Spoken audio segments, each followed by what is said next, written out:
Have you ever noticed how a phone rings in a movie and suddenly everyone in the audience sits up a little straighter? It's wild. This small mechanical device, invented in a Boston lab in 1876, still hijacks our attention like it's wired into our nervous system.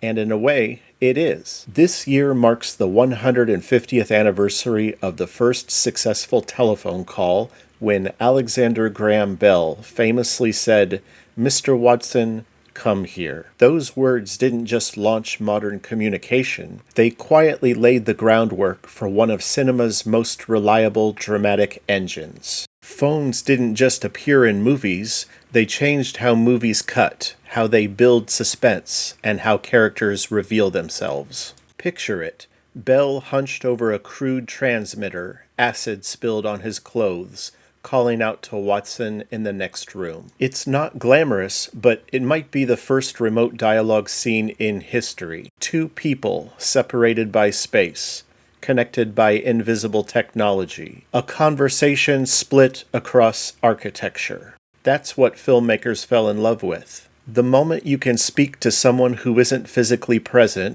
you create tension, misunderstanding, hope, fear. The telephone is a built-in plot machine. It collapses distance, but not completely. And that gap is where drama lives. Phones show up in cinema almost immediately.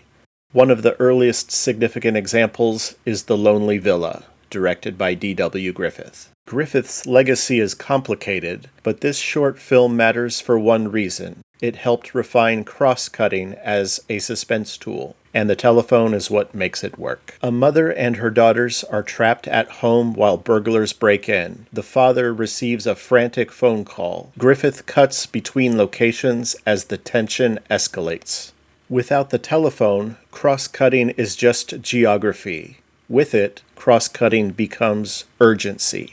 The phone allows two spaces to exist simultaneously in emotional conversation. It didn't just show up in early cinema, it shaped cinema's grammar. Silent films loved telephones. They were modern, visual, and expressive. Harold Lloyd wrestles with a phone booth in Number Please. Buster Keaton turns the receiver into an awkward prop in The Cameraman. The humor isn't just the object, it's delay, waiting, misconnection, the tension of almost contact. Even without sound, the phone created rhythm you can see. But once sound arrived, phones became something else entirely. Think about It's a Wonderful Life. George and Mary share a single receiver, faces inches apart, emotions building with every overlapping word. The phone isn't a joke, it's an emotional conduit, a fragile wire carrying hesitation, longing, vulnerability. If early cinema experimented with phones, mid-century cinema weaponized them. In Sorry, Wrong Number, Barbara Stanwyck plays a bedridden woman who overhears a murder plot on a crossed line. The entire film unfolds through calls she can't escape. It's claustrophobic and paranoid, tension delivered through a cord. Then Alfred Hitchcock arrives. In Dial M for Murder, the ringing phone is the trigger for violence. The sound itself becomes a countdown, a promise that something irreversible is about to happen. In Psycho, Lila Crane searches for her sister after calls to her are unreturned. It is the silence that leads to dread. There's almost a subgenre you could call phone booth cinema. The booth reduces filmmaking to essentials: glass, vulnerability, and a voice from somewhere else. In The Birds, Tippi Hedren hides inside a booth as chaos erupts outside. In Dirty Harry, Scorpio taunts his pursuer through anonymous phone calls. In Superman, Clark Kent realizes the world has outgrown the classic changing booth, a small joke about technological evolution. In Bill and Ted's Excellent Adventure, the booth becomes a time machine, mundane turned mythic. In The Matrix, it's an exit from one reality to another.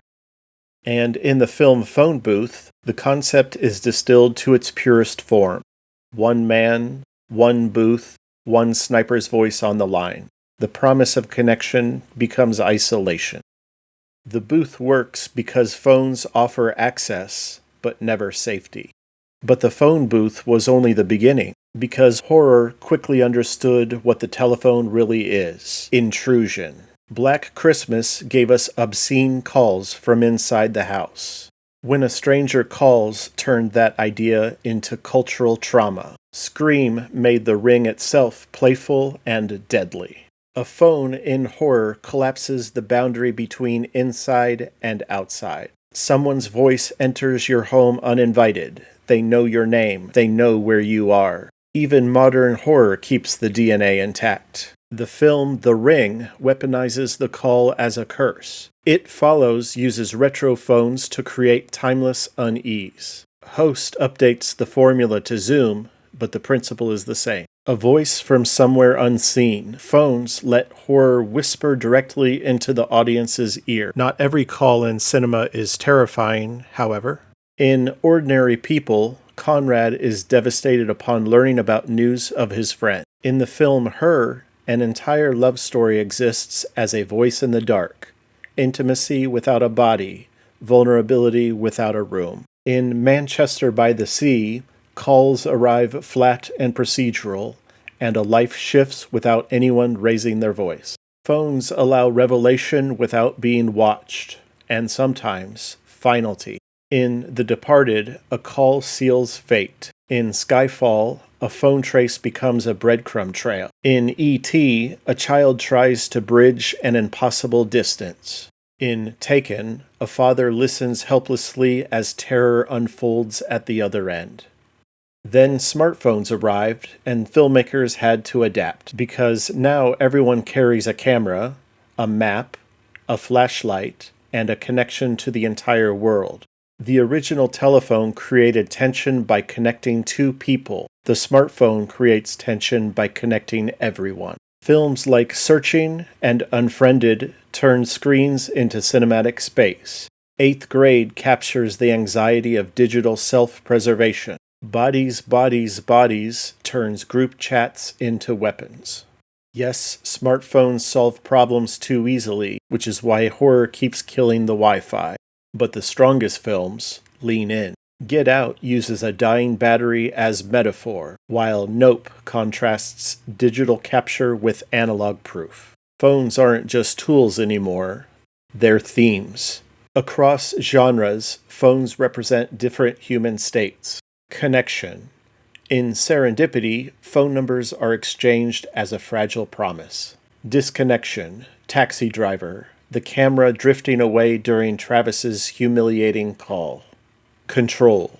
The Truman Show, where phone conversations reinforce illusion. Identity. In The Bourne Identity, phones are a trail toward selfhood. Phones are mirrors. They reveal who characters are when no one is looking. So let's go back to 1876. Bell wasn't thinking about suspense, or romance, or horror. He just needed Watson's help. But that first transmitted sentence created something new, a way to be present and absent at the same time. Cinema took that idea and built an entire dramatic language around it. Phones let filmmakers split space, stretch time, build tension through silence, reveal character through voice, create intimacy without proximity. For 150 years, The Ring has meant the same thing. Something is about to change. And even now, in an age of smartphones and supercomputers, the core idea remains. A voice reaching across distance, hoping someone answers. So, the next time you're watching a film and a phone rings, whether it's a rotary dial in a noir thriller, or a cracked iPhone in a Gen Z horror movie, remember what you're hearing. An echo from 1876. Mr. Watson, come here. And cinema has been picking up the call ever since. If you enjoy essays about the hidden tools of cinema, consider subscribing.